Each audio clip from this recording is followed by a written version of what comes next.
Bienvenue à tous. Welcome to Reporters here on France 24. I'm Mark Owen. We're taking you in this edition to Tuscany in Italy, to the resort of Rosignano, a picture-postcard place, but it's at the centre of a bitter battle between a chemical giant, Solvay from Belgium, and local green campaigners.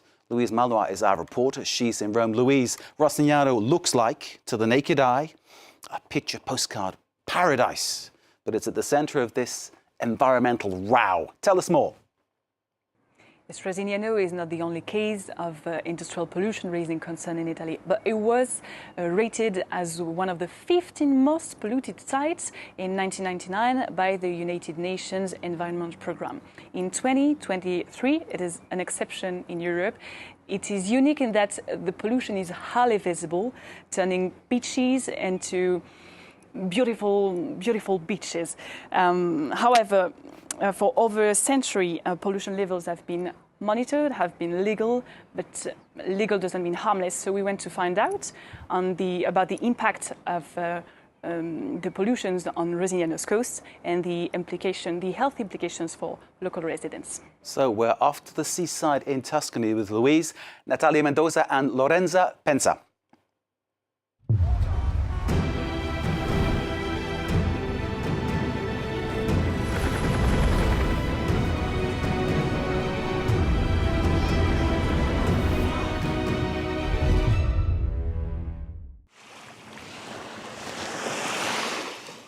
Over 4 kilometres of beautiful turquoise sea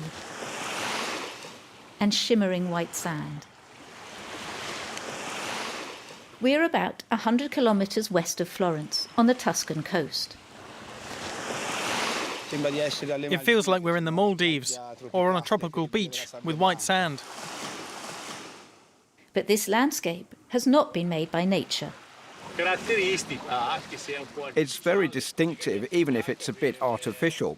We know why this beach is so white. It's due to the waste coming from the factory making bicarbonate of soda. As well as this sign that says no entry, swimming here is prohibited because we are close to an industrial site that pumps its waste directly onto the beach. For 110 years now, this factory, that belongs to a Belgian multinational chemical company, has been producing carbonate, bicarbonate of soda and caustic soda for food processing industries, pharmaceutical companies and glass production. Each year, on average, 146,000 tonnes of waste are dumped onto the beach, including heavy metals. 500 tonnes of mercury have accumulated on the shore, according to a report from the United Nations. I'll get in and then you can pass me everything. Mario Savino is a scuba diving teacher and is passionate about underwater swimming. He is horrified by the loss of flora and fauna on this part of the Mediterranean coast. Here a knife is fundamental because in this area we have very low visibility. Sometimes we come across abandoned nets and we have to cut our way through and make a safe passage. Despite being a local, he hardly ever comes here, because he knows there's really nothing much to see.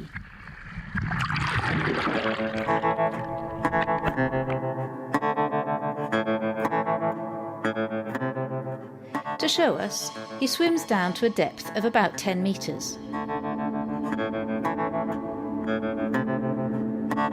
No sign of life. The seafloor is a desolate landscape. Everything has been covered by a white layer of sediments.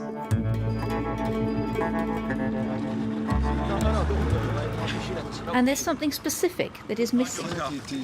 I'll get out here. Posidonia, a type of seaweed that grows close to the coast because it needs light.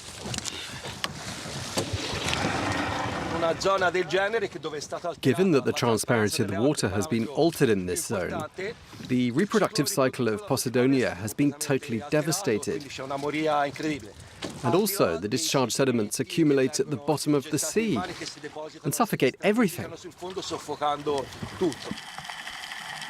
This is what the seafloor looks like in the surrounding area, where the currents don't bring the industrial waste.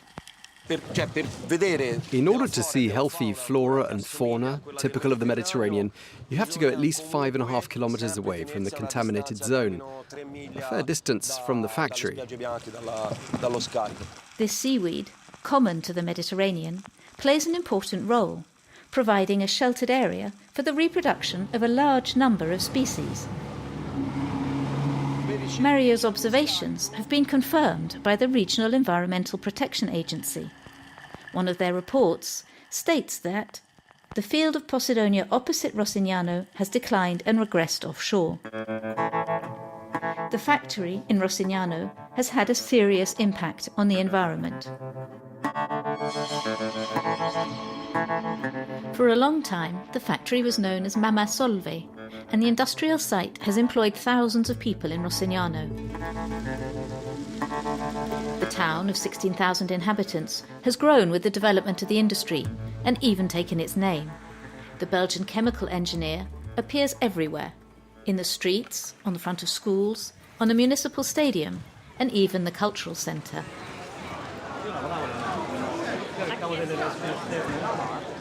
A large number of locals have turned up on this special day. Even the mayor is promoting the chemical giant.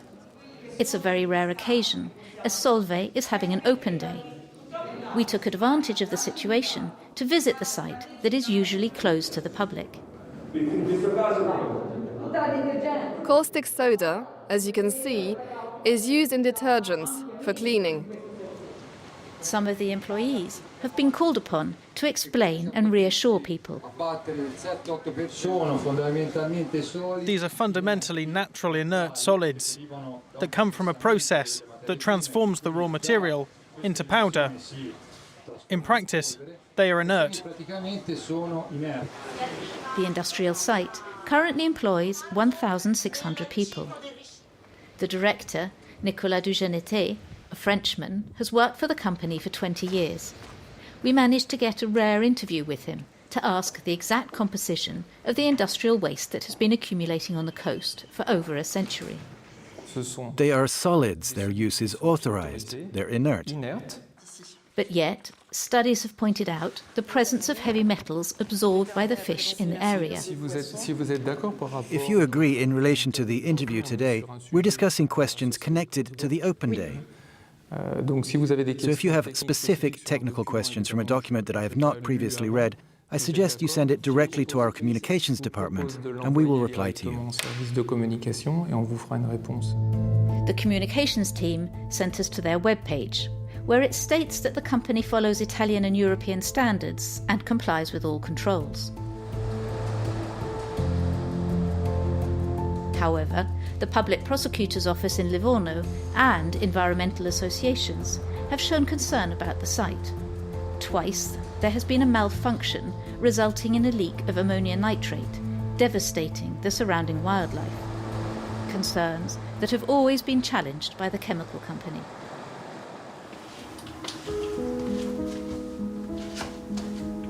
But this is not the only source of pollution that worries the locals. Massimiliano Possarelli is familiar with the factory in Rosignano. He lives just a few hundred meters away.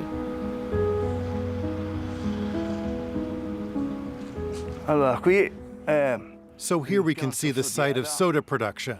You know what I see? I see death.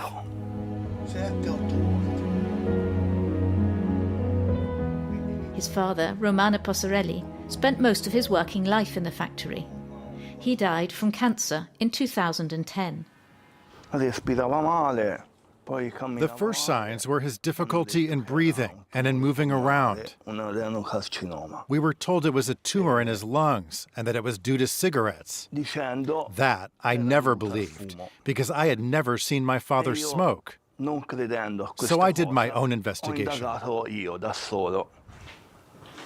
Massimiliano is absolutely convinced that his father was exposed to asbestos for years, which would have caused his pleural cancer. This document lists all the tasks carried out by my father in the factory. At the bottom, they've written that my father was never in contact with asbestos. Massimiliano has proved the contrary. After 10 years of judicial procedure, in June 2021, the court in Livorno sentenced Solvay to pay compensation. The company still refuses to accept responsibility and has appealed the sentence. His father's case is not an isolated one. Massimiliano obtained this document during his investigation. It lists the pathologies developed by the company's employees. This is the list. It's quite long, unfortunately. Each diagnostic corresponds to an employee. For example, this one died from pleural cancer. He was assigned to work in plumbing, like my father.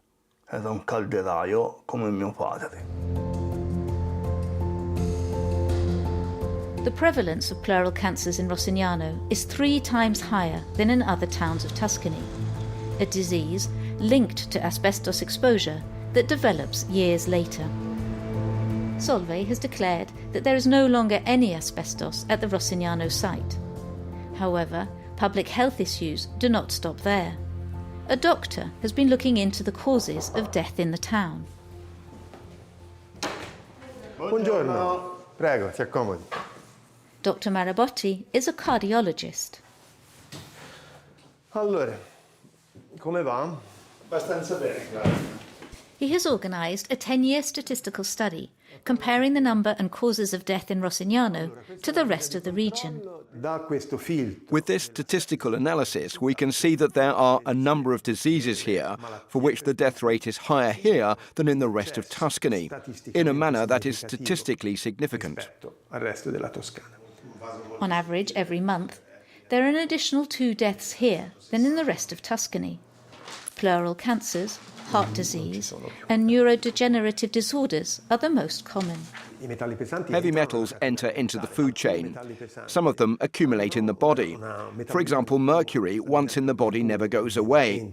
So even if we ingest tiny quantities that seem inoffensive, but we're ingesting them every day, that has biological consequences over the years. Mercury can provoke neurodegenerative diseases like Alzheimer's. For the last 3 years, Dr. Claudio Marabotti has been asking for a detailed study to cross-reference the data on pollution emissions in the town with the occurrence of diseases. Already in 1999, the United Nations declared the factory in Rosignano Solvay to be one of the 15 most polluting sites in Italy. And today, the UN is still concerned by the pollution in the town. I would like to invite the government of Italy to ensure that industries use technologies and production methods that do not impair the health of residents in Italy, and to give the necessary steps toward a waste strategy for a circular economy, starting by reduction of wastes. A report presented at the September session in Geneva by the Special Rapporteur on Toxics and Human Rights highlights the risk of greenwashing, that the ecological promises are a facade without a real impact. The discharge of what the company calls an inert solution, but which nevertheless contains mercury and other heavy metals which are dispersed in the Tuscan coast. This is where the white color of the beaches around Rosignano come into play, and this is of course a matter of concern as well. Solvay obtained a renewed authorisation to pump 250,000 tonnes of waste per year for the next 12 years. An appeal has been filed with the administrative court. Under pressure, the company has announced they are looking into how to stop pumping waste into the sea, but not before 2050. In the meanwhile, the local council allows access to almost all their beaches that captivate tourists from around the world. Our reporter, Louise Malois, is still with us. Thank you so much for that report, Louise. Tell us how the news has been received that the company is now to try to reduce spills. Well, the industrial activity will continue until at last 2050, and it will take time to reduce the waste pumped onto the beach.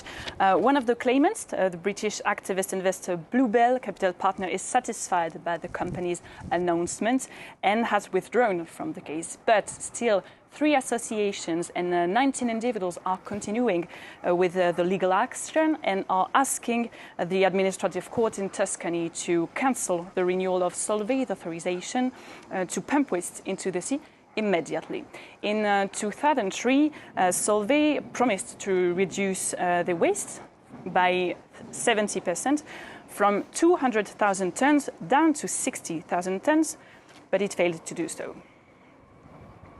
Louise, what step is the company taking then to stop harmful waste?